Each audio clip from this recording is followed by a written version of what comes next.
Hey guys, I just come over to the local sod broker over here in the Dallas-Fort Worth area, and I stumbled upon this new type of Zoysia grass. Well, new to me at least. I didn't know this stuff was out here.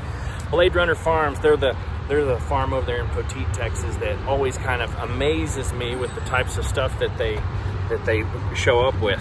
You know, they're responsible for the Zeon and the Jammer, and there's a couple other like laser Zoysia which you haven't seen yet, but they're responsible for developing a lot of Zoysia grasses, and every time I hear about a new grass, it usually comes from the Blade Runner farm over there. So let's just check out this new grass that, well, new to me, like I said. This is called Prizm, and they're marketing it as the Zoysia grass that is good for from the tee all the way to the green. So, you know, on golf courses, they'll use the different Bermuda grasses or different Zoysia grasses based on what they want it to look like. They're going to putt on a different grass, and the collars will be a different type of grass, and then the fairways might be a different type of grass. And the problem that persists in that is how do you take care of it, of course, and also when one grass is creeping into the other grass. You know, it's a problem, not a problem that homeowners have, but a problem that golf course folks have. So, but this grass can be put on your home lawn, and it wants to be mowed from down to a 0.1 inch. So you reel mower guys, all the way up to like a 1 inch. So still a really short lawn. So if you're using like a Toro 21 or something like that, a 21-inch rotary mower, then you'd be mowing it on like a setting of one in the front wheels and one in the back wheels, really slamming it to the ground.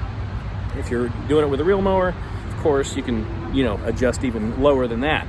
But check it out. See if we can't get a really good close look at this awesome fine-bladed Zoysia grass. It is a Zoysia grass, so it can handle a whole lot more shade than, say, a Bermuda grass.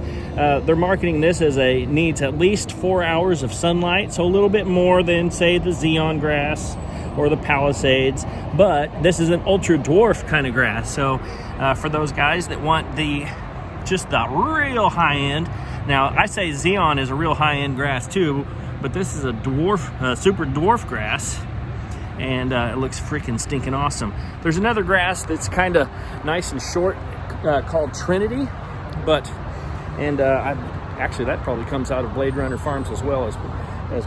But you know, there's some of these grasses grow really slow. So if you're a dog lover, if you have a whole bunch of neighborhood dogs, Zoysia grass is always going to have trouble because it grows so slow, which is great for maintenance and everything. But what that does is has a lot of urine stains on Zoysia grass. So any Zoysia grass, and there's a whole lot of different types of Zoysia grasses over here, but any type of Zoysia grass is going to get those stains. So if I was going to put in ultra dwarf, which we know that's going to grow pretty slow and be just beautiful, I would keep all the dogs away from it for sure, because, you know, it's like putting a nice big hairy dog in your Lamborghini or something like that. You don't want to, you know, contaminate it. So I would definitely put this in if you're one of those kinds of lawn lovers. You know, you're a little bit of a lawn geek. That lawn is probably good for you. I don't know how good it does with winter hardiness. They say it's good to like zone 7 or whatever like that. But there's some other Zoysia grasses that do better in the winter than others. Like Zeon, much better in the winter than, say, like Trinity or something like that. Anyways, this Prizm, I've never planted it before, but I am in love with the way it looks, and I'm really excited that this is at my sod wholesaler right here in the DFW. That means I can buy it and put it in your lawn. So Prizm, very cool.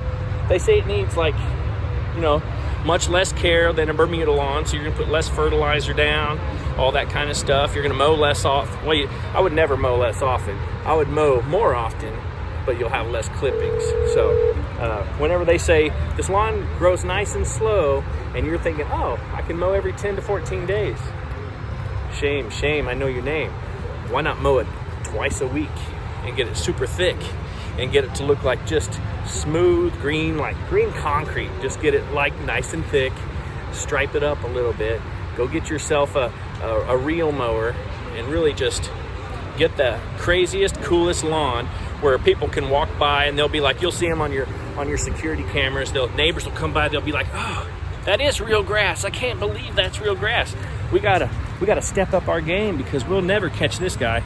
anyways, that's the kind of clients I want. People that really love their grass, that don't mind putting a little extra effort to shine and just bring out the best you can. If you want the best of the best, you're going to start with Zoysia Grass.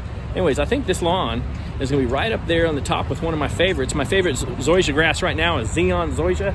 I got to plant some more of this grass. I'll plant some more. I've never planted any of it. Prizm Zoysia grass. But I'm going to plant some of this grass. Maybe I'll do a test plot, and we'll see how this performs against Zeon Zoysia. But dang, boy, that's only a week old, and it's the end of the season right now, where it's like October 5th or something. And boy, it's nice and green and all good looking stuff. So anyways, if you guys can see over here, all these different types of grasses, these are a bunch of different types of Zoysia grasses over here. We can talk about all these. We're talking about doing a little kind of a little test plot where we can get them all growing side by side and do a little test. And all of you guys that are like saying, I'd like to plant Zoysia grass, I want to get rid of my St. Augustine grass. Well, see how we're doing it right here? A lot of my clients do it like this. So you got to put a divider between you and the neighbor. And so the neighbor has St. Augustine, because you used to have St. Augustine too, but you want to kill out your St. Augustine so you can put in the best lawn possible. You got to put in that border, because that St. Augustine is just going to creep over and start trying to take over and infiltrate your Zoysia grass. You don't want to do that. Put in a nice little bit of investment, not too much, just a little bit of a chopstone border, so when those runners kind of jump across, you can whip it real quick with string trimmer and stop that from happening, so you can maintain the best lawn in the freaking city, buddy. All right, y'all have a good one. To find out more about Zoysia grasses, always subscribe to our channel. We've got videos like this coming out occasionally. We'll tell you how to take care of it. We'll come look at it in the spring after it has gone through a full winter, hardy, I don't know, maybe we'll have another freeze here in Dallas-Fort Worth. We'll see how it turns out and what it looks like, and also how long it's going to keep its green color all the way through the winter. All right, bye.